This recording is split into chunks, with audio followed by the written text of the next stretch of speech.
Welcome to Care Less with Carly, the podcast for people who are done playing by their roles. I'm your host, Carly Lynn, and each week we'll cut through the noise with real talk, bold conversation, and expert insights to help you trade perfection for purpose and live life on your own terms. Hi, friends, and welcome to today's episode of Care Less with Carly. I'm thrilled to be joined with Michal Oshman, a leader in big tech for 25 years, now the founder of her own consulting firm, Maximize, and most recently, the author of best-selling book, What Would You Do If You Weren't Afraid? Welcome, Michal. I'm so excited that you're here. Thank you. I'm excited to meet you again, even though meeting you in person was more fun.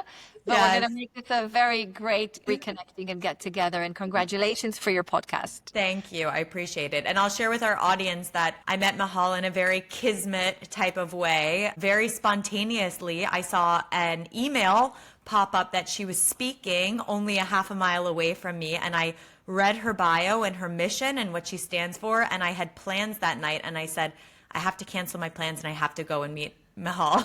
And so I showed up at this event and you were standing right there. And I had the ability to introduce myself and it felt like I already knew you. So I would love to start off with what would you do if you weren't afraid and the motivation to write this book. One of the themes that comes up is the role of fear. I was wondering if you could tell us a bit more about your relationship to fear growing up and your relation to it now. So I think that fear was my first experience in life, or my first memory, or my first emotion, or my first thoughts were around fear, which is not a very happy, jolly, thing to share. And I'm very quickly going to be vulnerable and sharing with you, of course, because that's why, we're asking people to invest their time in listening to us. I grew up in mid-70s in Tel Aviv in Israel. And my grandparents played a very big role in my life. Of course, I had my parents and I'm their first daughter. But for my grandparents, I was their first granddaughter after the Holocaust. All of my grandparents were Holocaust survivors. And the person that influenced me most, I think, in my life is my grandmother, Hannah, who was on the train that she later discovered was on the way to Auschwitz. And she was brave enough and lucky enough to jump off the train. She was shot at, she was injured, she lost her mother, her father, her brother and sister, but she survived. And I was her first granddaughter after the Holocaust. You know how every one of us have our story, our parents or whoever brought us up, our first, early childhood stories. My story is the story of preparing for the next horrible thing that's going to happen. Right. So, today we speak in the terms of mission and purpose. I sense that my grandmother's mission was to prepare me for something horrible. And that's sad, but that's just the way I was raised. So I always thought what can go wrong rather than what can go well. Yeah. And kind of fast forward from being a child, when I met my husband, I always brought to him scenarios of things that will go wrong. A relationship, God forbid, a pregnancy doesn't go right, a child. And he was like, but what if it goes well? Yes. What if everything's going to be okay? But I'm not wired that way. Mm-hmm. I'm wired to plan for the worst thing that could happen. Right. And I spent a big part of my life fearing, trying to deal with fear in all sorts of ways, psychology, therapy, healing, reading every single book on fear, and eventually going a very long way to reconnecting to actually my heritage as a way to overcome my fear. In a way, my heritage brought the fear, but it was also a way for me to deal with it and learn how to overcome it. And that all makes sense. Of course, your grandmother's experience was her experience and she wanted to do everything she could to protect you. Now, if you can share how that fear was manifesting for you in your life, was it holding you back? Were you hiding it or dealing with it? We often use the word fear and anxiety and we kind of use them quite loosely. There is a difference between fear as in something bad is going to happen this moment, like my life is at risk, I'm physically at risk, to anxiety, which is the fear of the fear, like what if? So when we say that we're anxious before an exam, we're assuming it's going to go wrong. We're going to fail, but we didn't fail yet. We didn't even complete the exam yet. So this word that we use quite loosely, anxiety, is the what if. The uncertainty. The uncertainty. And also it's based on how we're wired, right? In its essence, fear is not 100% something bad, because fear is also keeps us very alert. It helps us read a room. So fear in itself, it's not a bad thing. The question is like anything in life, how much and when? Your fear, which is the through line, it seems, in a lot of your experience, seems to be in some ways fuel for you. You served in the IDF. You had a high-ranking lieutenant role. You were working for some of the most prominent corporations in the world. Fear was not holding you back, at least professionally or optically, but more internally. What was your experience?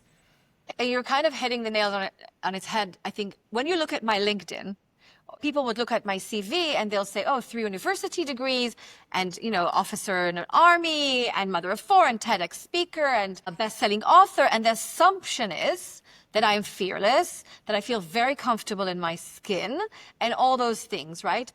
In my case, that's not correct. When you look at that list, I want you to know that a very large proportion of it is an outcome of fear, assuming that today's my last day in this world and something horrible is going to happen and I have to squeeze myself, and also the fear of disappointing my grandparents who survived the most horrible thing, and I want to make them proud. So for many people, when I ask the question, what would you do if you weren't afraid? It's a selection of different fears. A fear of disappointing, a fear of succeeding. I know so many women who are afraid to succeed where their mothers didn't succeed. Wow. Wow, I want to unpack that one. What else? And I have goosebumps now because, it's very meaningful when you coach someone and then you get to the core of you're actually not afraid to fail. You're actually afraid to succeed. Wow, that turns it all upside down. Yeah. Do you want a fear of succeeding more than your spouse? So this fear is about success. It's about failure.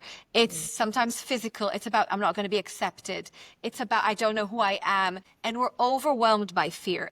I do wonder if people were not so afraid of failure and fearing what comes along with failure, what could we be capable of? I mean, that's really the question. Were there any common themes that you came across when you'd work with individuals who were maybe coming up against that fear of taking the next step or getting outside their comfort zone or worried about what others were thinking? What were some of the common themes that came up?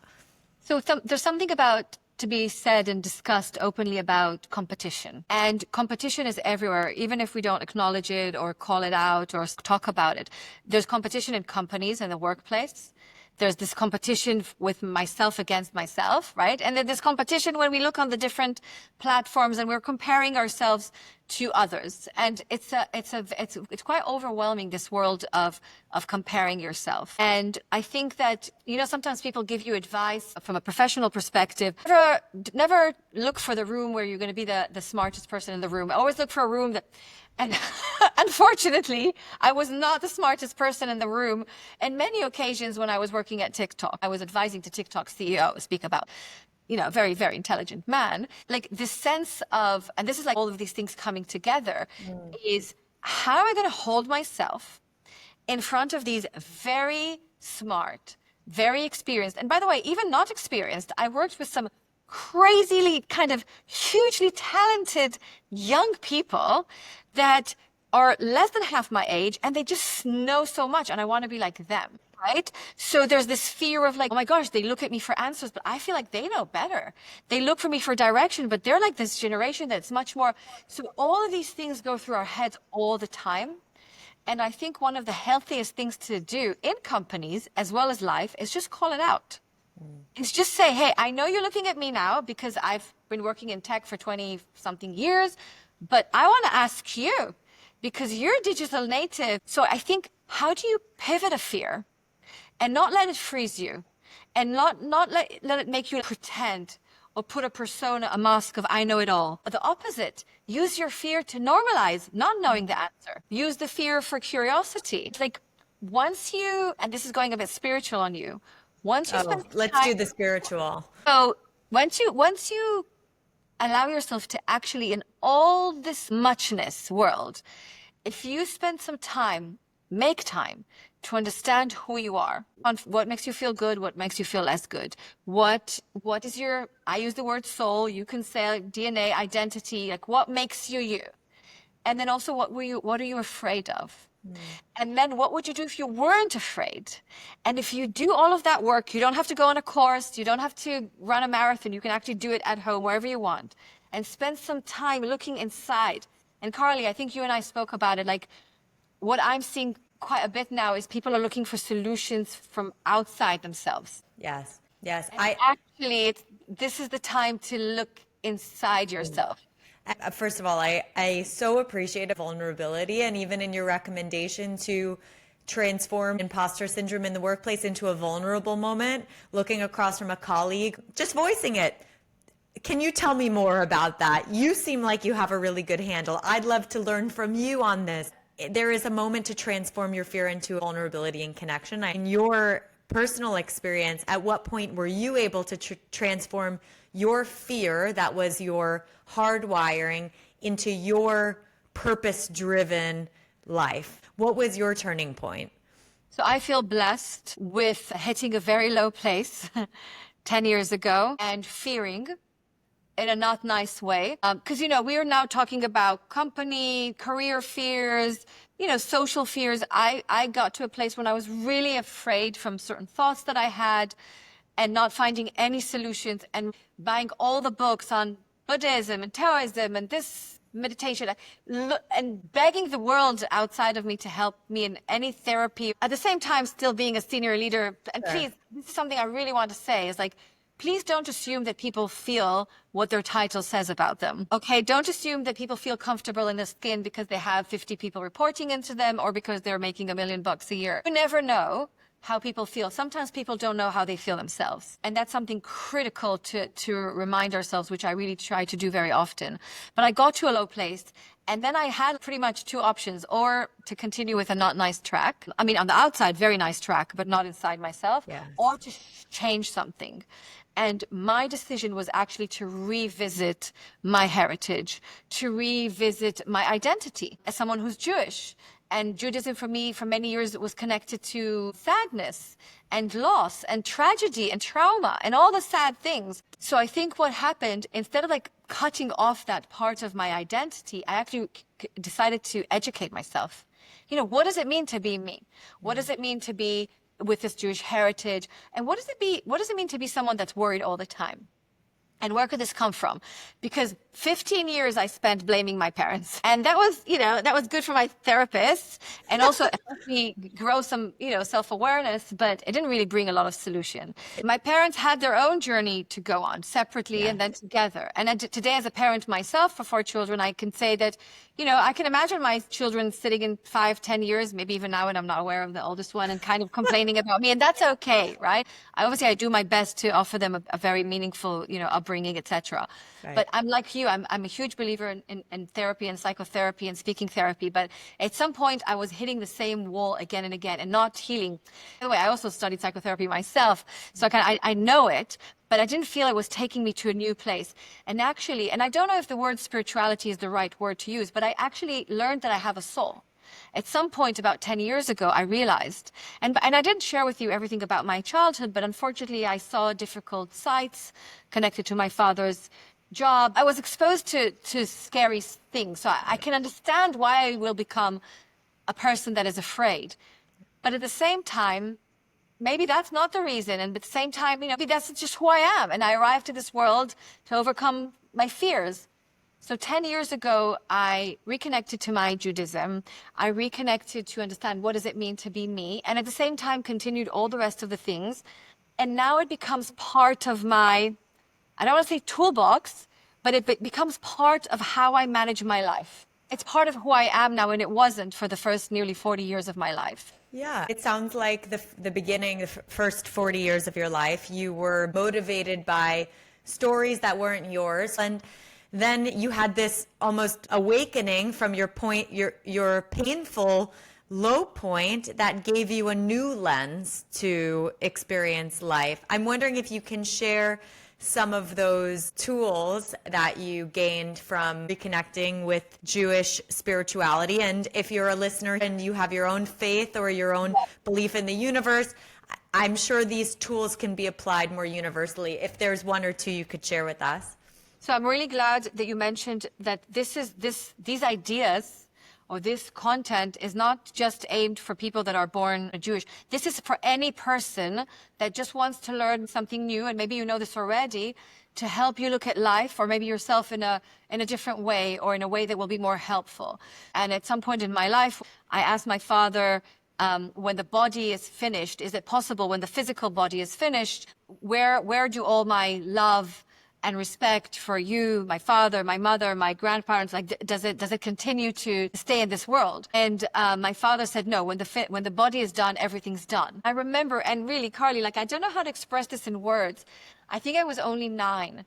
I think I went into a little depression because I couldn't in my mind understand, how can someone love someone so much, and then when their physical body is done, that love is gone? It makes total sense whether you're 9 years old or you're a fully formed adult. It is an inexplicable part of the human experience to try to comprehend things that are so out of our realm of comprehension.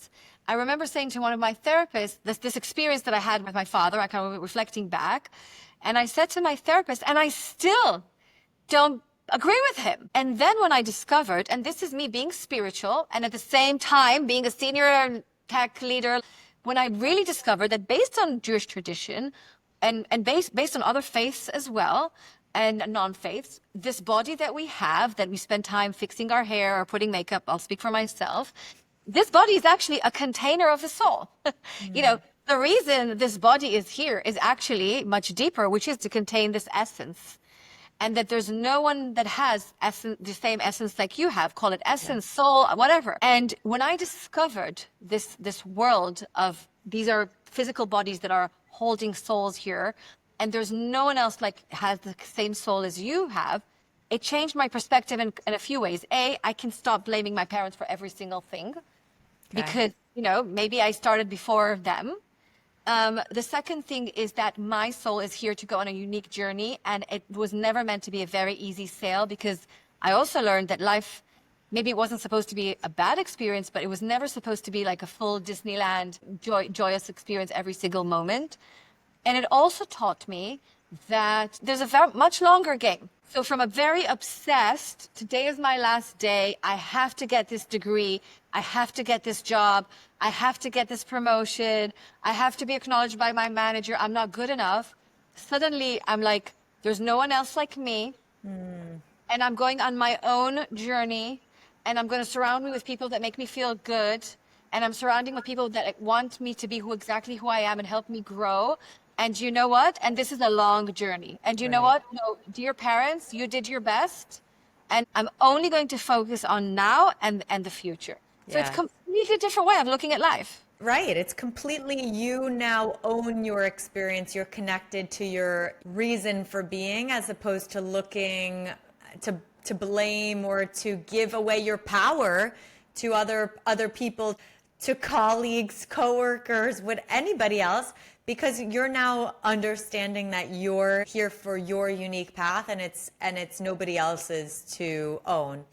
And by the way, that path doesn't mean that it's all about me. And that's another thing that, Carly, I'm very passionate about, that I learned recently. And some people grew up this way. Even though I served my country and I did a lot of volunteering, only in the last maybe 7 years, I'm learning of how healing it is not to think about myself all the time, and how meaningful it is to put my aim and focus. It doesn't mean that I don't matter. I continue to matter, but really focus on others. Yes. So how has that been showing up in your life now? How are there little ways that you have started to exemplify that in your actions, or is it more big picture? So it's I think it's a combination. First of all, I'm obsessed with self-awareness. Obsessed. But not Okay.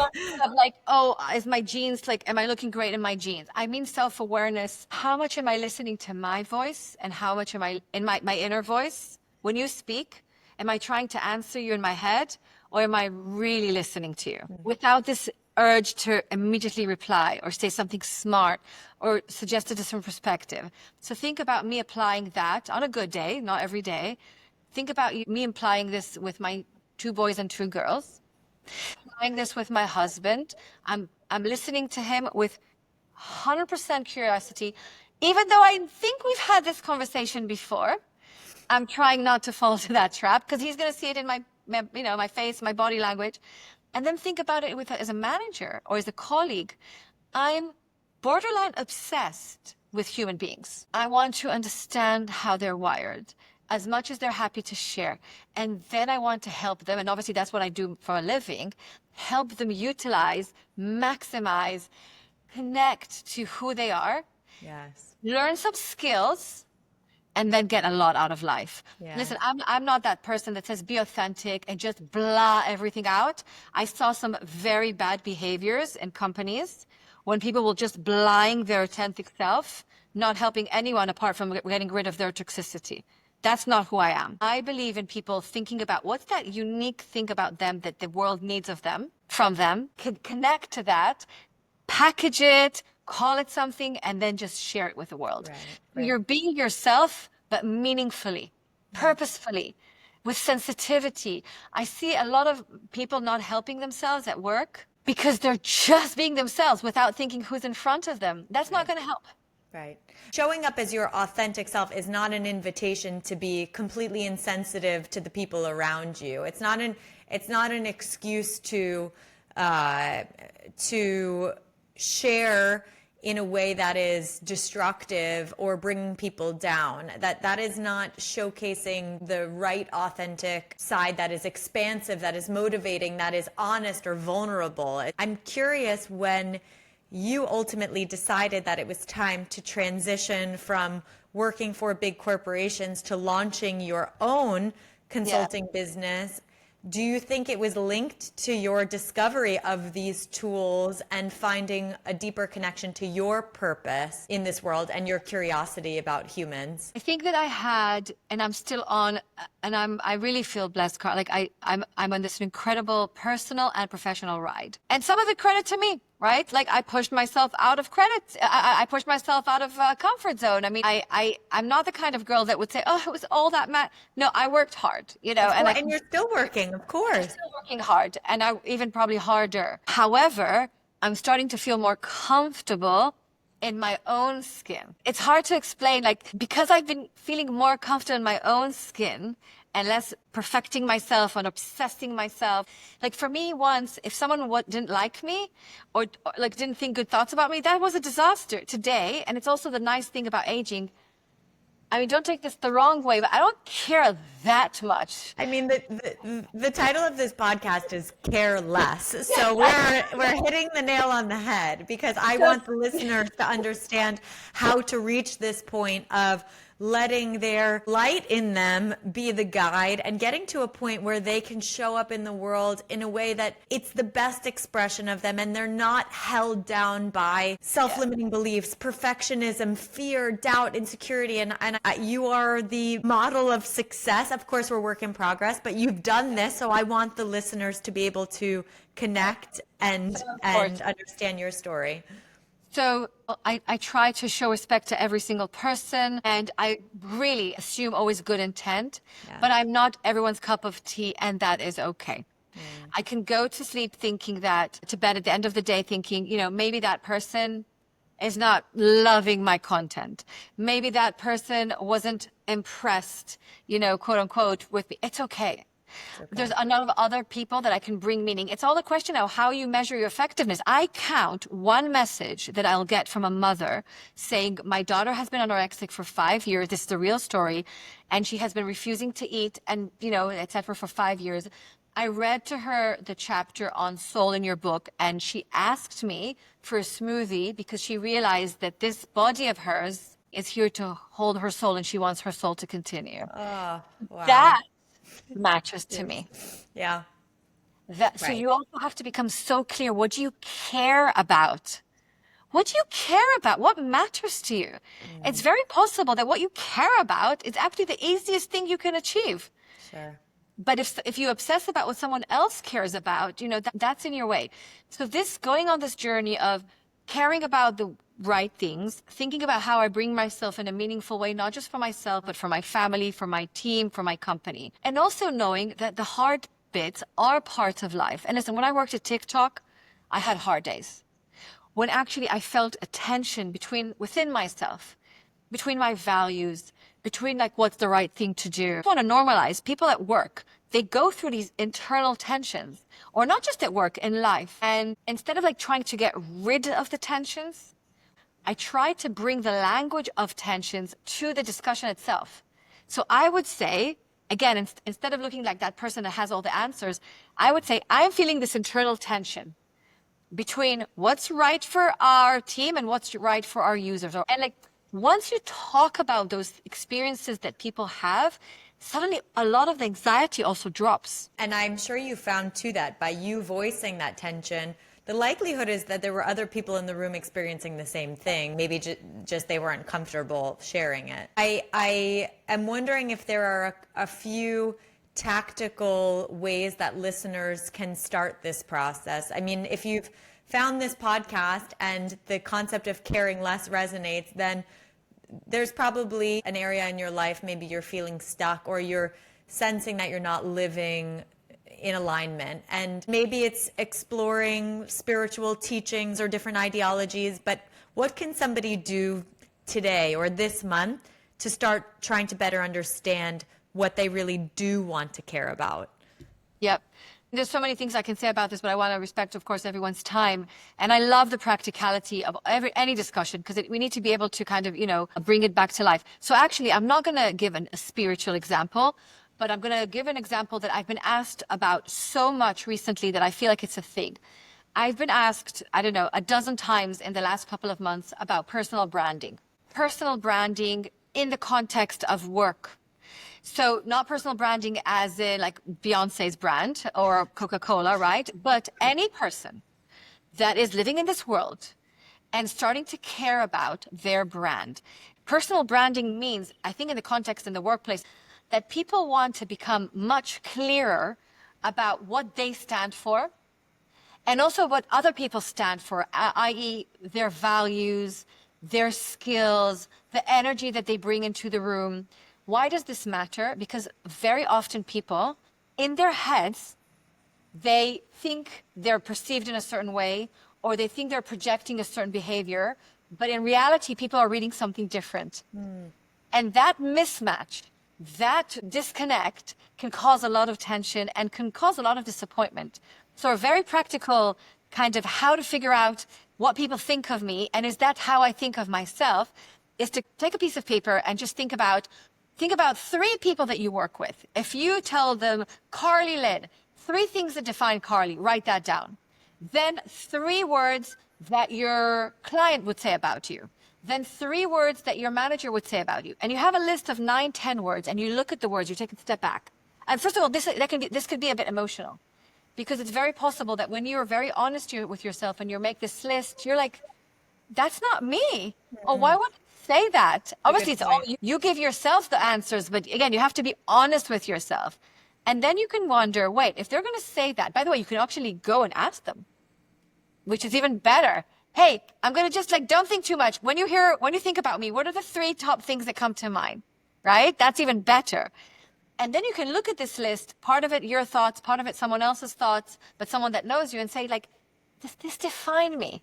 Is it possible that I'm not bringing parts of me to work, to my team, to my profession? Maybe I'm holding back. Maybe I'm afraid.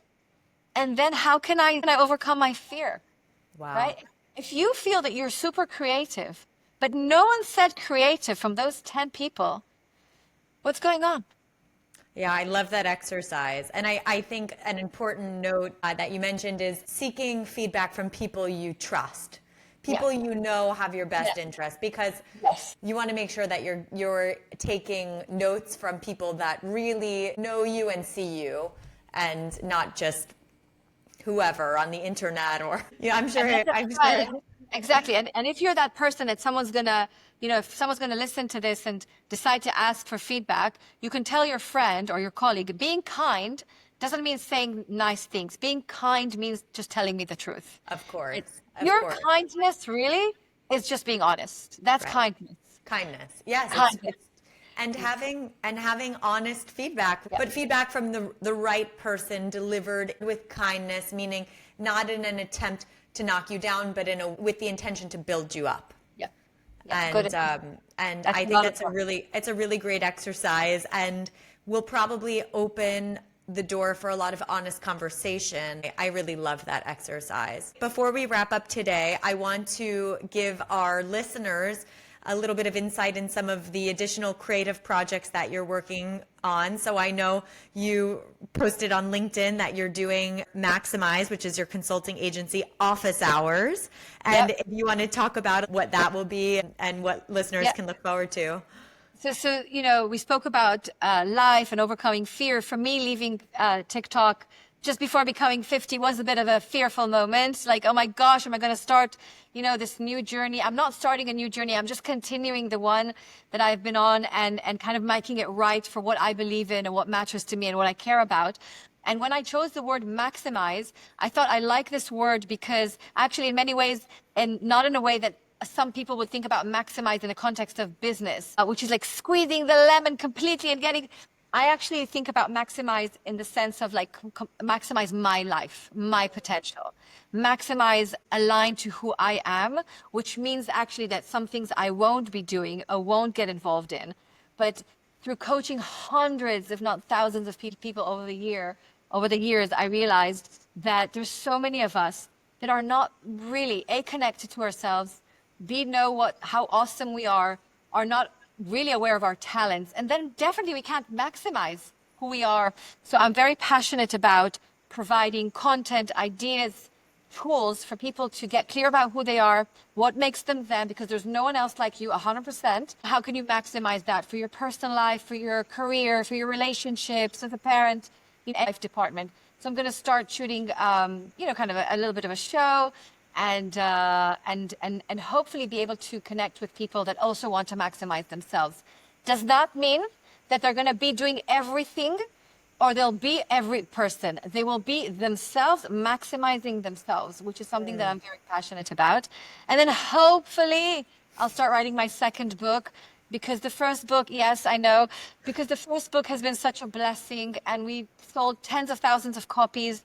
And tens of thousands of people read the book, and thousands of messages, and like it's a community of people that are now united around this idea of fearing less and doing more, what's right for them and their souls and their journeys.